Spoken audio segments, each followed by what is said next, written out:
What's up, Pyjama people? These are Ojamas in Pyjamas. and today's video is brought to you by Ojama in Pyjamas, and we're just presenting you a Zing deck profile.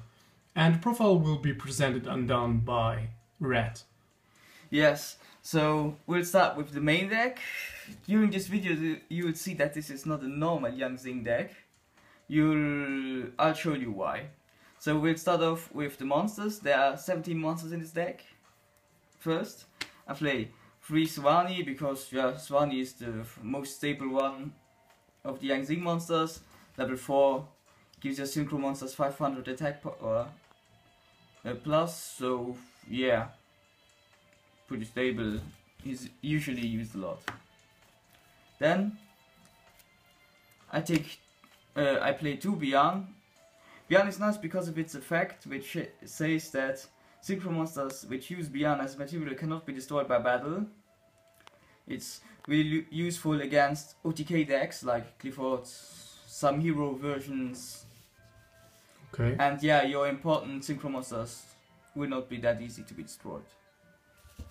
Then I play 2 Bixie. Bixie is basically the boss monster of the Zing because of its effect, which gives synchro monsters who use Bixie as a material the effect that they are immune to traps. Very useful to make OTKs or maybe for your last move, and also so your boss monsters don't get destroyed that easily as well. And if you combine this with Beyond, you can imagine that the synchro monsters are very hard to be destroyed, to get destroyed. Okay. So yeah, then So 2 is enough. yes, 2 is enough. 3 would be too much because 17 monsters is just the right size for this deck. So yeah, I couldn't basically make other room for a third one, but you can side a third one. So then I play 2 Shivan. 3 is enough again because I couldn't make any space for another one. So you can side one if you want. Shivan is also very good because, well, he's the tune of the Zings, and you can revive him from the graveyard when the Zing monster gets destroyed on the other side of the field. Pretty useful, also because most Zing monsters have the effect that you can synchro summon during your opponent's turn. So yeah, it works pretty much with him. I play 1 Jiaotu because of his effect. Yes, his effect says that when he's the only card on the field, you can send 2 Zing cards from your hand to the graveyard. It doesn't have to be monsters, it can be any Zing card, so you can use your Zing Creation, your Zing Path or whatever also for it, and then it lets you special summon Zing monster with 0 defense and a Zing monster with 0 attack in defense and attack position. So it means you can basically immediately synchro summon. I usually use him to make Baxia because it's very easy because of its effect, and it's always a good way to start. Okay. So, yeah. Now for the second engine of this deck, and now you will see why this deck is not quite a normal Zing deck, because I play 3 Nordic Gulfax. Yeah, this monster is the Nordic Beast Tuner. You basically need him for Thor, and yeah, because of the other Nordic Beast monsters in this deck, you'll see that he runs very nice with the other Zing cards. So then I play 2 Tangrisni, those white goats. These are pretty nice because when they get destroyed by battle, you can summon 2 level 3 tokens. And yeah, if those tokens survive the battle phase, and if you have Gulfax in your hand on your next turn, you can make Thor or Leo or whatever level 10 synchro monster you have in mind. Then next, I play Tangajostr, those black goats. He's very effective in this deck because the effect allows you to special summon it from your hand if a monster on your field gets destroyed. It doesn't have to be any Nordic monster, so it works pretty well with the Zings. You get a special summon because of the one Zing monster's effect, and you get him as a special summon. And also, when he's switched from defense to attack position, you can summon a Nordic Beast monster from your deck, and I usually use Gulfax because you can immediately summon a level 7 synchro monster with that effect or even higher. So yes, pretty useful. Then I go to the spell cards. There are 8 spell cards in this deck. I play 3 Pot of Dualities. Yes, I still run 3 because the new Sephira Yang Zing monster hasn't been out. When that monster is released, I'll swap 1 Swaniat and 1 Pot of Duality for the new Sephira monster because it is simply OP. Okay. Then I run 2 MST, pretty stable. Basically every deck uses MST. Yeah. Always good against Backrow, Vanity's Emptiness, Skill Drain, whatever. You can easily side it out against Neckloads or something like that. Or you can even put a third run in, as you like. So you side to third. Yes. Then 1 Soul Charge, usually with Yang Zing decks, you have a quite big graveyard, so it's always nice to use it's always nice to use Soul Charge because you can make pretty overpowered plays with it. Okay. Then 2 Yang Zing Paths. Yeah, Yang Zing Path is one of the most powerful Yang Zing cards that are out. You can shuffle 3 Yang Zing monsters from your graveyard back to the deck and draw 2 cards. I mean, draw power and recycling power in 1 card. You should definitely use that. Then let's go for the traps. There are 15 traps in this deck. I'll start with 3 Gleipnirs. Gleipnir is the searcher for every Nordic monster in your deck. Works pretty well. For example, you can search the Black Goat so that you're prepared when one of your Yang Zing monster gets destroyed to special summon him immediately. Yeah. It's also not cloggy because you can use it almost all of the time. So yeah. Then for protection, I play 3 Threatening Roar. This is also very this is very important. For example, when your white goat gets destroyed, and you have your 2 tokens, you can special summon your 2 tokens, but there is always risk that those 2 tokens get destroyed immediately. So Threatening Roar works against that. And also, if you have a plan in your mind and you need to protect your monsters, Threatening Roar is always a good card. Then I play 2 Dimensional Prisons again as protection, and Dimensional Prisons is a good card. Banishing the attacking monster gets out of Chinlock easily. Yes. Also boss monsters like Trishula, some heroes, they get easily destroyed by it. So yeah. Then I play 1 Phoenix Chain because I hadn't got any space left from running 2 or 3 Phoenix Chains. But 1 still works. And if you play this deck very often, you'll know the timing when to use your Phoenix Chain. So yeah.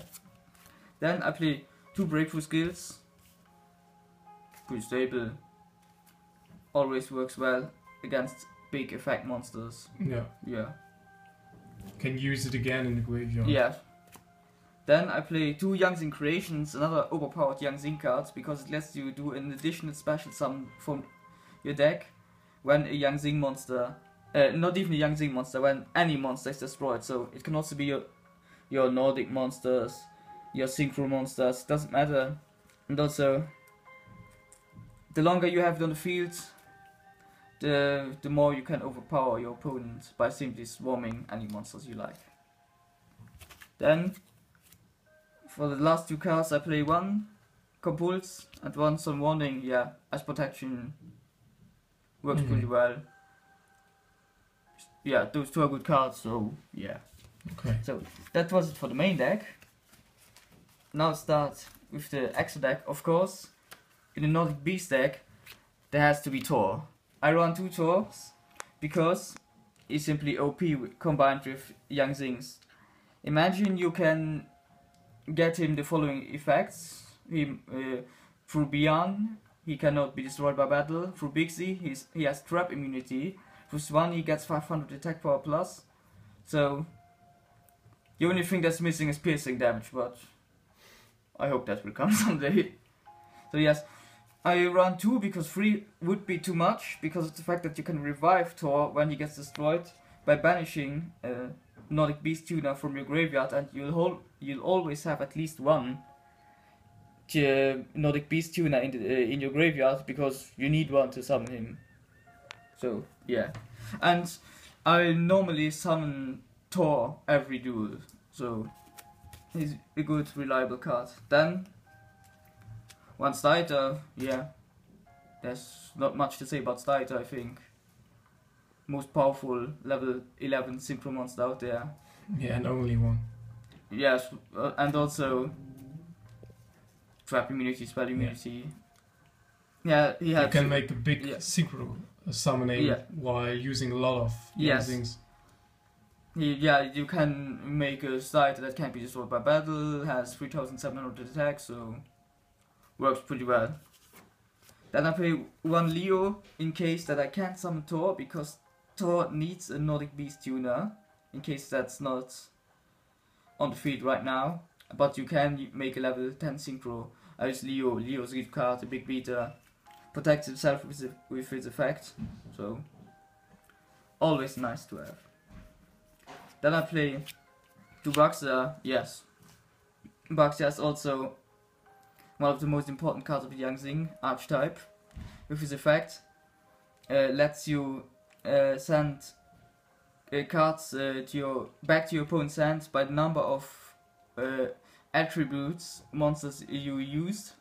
I usually use 3 different attribute monsters in order to summon him, so I'm normally able to send 3 cards back to my opponent's hand, which is pretty nice to eliminate back row, eliminate 2 strong monsters. And also his second effect is quite nice if you have Yang Zing creation on the field. Okay. Then I play one Stardust Dragon, pretty stable. I mean, most of the synchro decks have a Stardust Dragon in it, and you know why. Then I play 2 Yahtzees, but I will remove one Yahtzee as soon as I get one Moonlight Rose Dragon, because Moonlight Rose Dragon is so OP in this deck. Yeah, and young Yahtzee is still a nice card to have with Scrap Dragon like effect, and keep in mind that when you use your Yang Zing monsters to activate Yahtzee's effect, you'll get a special summon, so pretty useful. Then Black Rose Dragon is also important in this deck, because Yang Zing let you make synchro summons in your opponent's turn. So if you see that your opponent is getting too much control or too much power on his field, simply try to make Black Rose Dragon and nuke his field. Yeah, okay. Then I play one Goyo Guardian. Goyo Guardian is one of my most favorite synchro monsters ever, because he's so OP in this deck. Imagine you can make him up, you can have Goyo Guardian with 3300 attack power, or one that can't be destroyed by battle, or one that has trap immunity, and all this power for just level 6 synchro monster. Yeah, it's crazy. Yes, you should definitely use it. Yeah. Then it's not that good in other decks, but I think here he's better. Yeah, he's still good in other decks, I think, but for the matter, yeah, he's not seeing much play. Yeah. Then I play one Amadis, yeah, my little starter. Also, I usually have him with 2800 attack power on the field, so it's quite a big beater then. And with his trap and spell immunity during the battle phase, you can't make anything wrong when summoning him. Then I play one Catastor. Yeah, Catastor is always a good way to get rid of big monsters, because of its effect, also because it's level 5, easy to summon like Amadis. Yeah. Okay. Then I go through my 2 Xyz monsters, 101 and Exit Knight. Shiny people. Yes, Exit Knight. I think I don't have to say much about it. Yeah. Everyone knows it, everybody wants it. What do you think about Castel? Yeah, Castel is also a good choice. I would swap out 101 for him. Okay. Or if you know any other rank Yeah. 4 Xyz monster that you like very much. I think they are the best, the three best Xyz rank 4s. If you think that something's better than 101, just replace 101. But Okay. Exit now should stay in this deck. Okay. So that's it for my Yang Zing deck. I hope you liked it, and if you liked it, please subscribe to us. Yeah, and if you don't like it, well, you could still subscribe to us and support us. And yeah, leave your opinions in the comments down below. Yeah, Ojamas, we are out.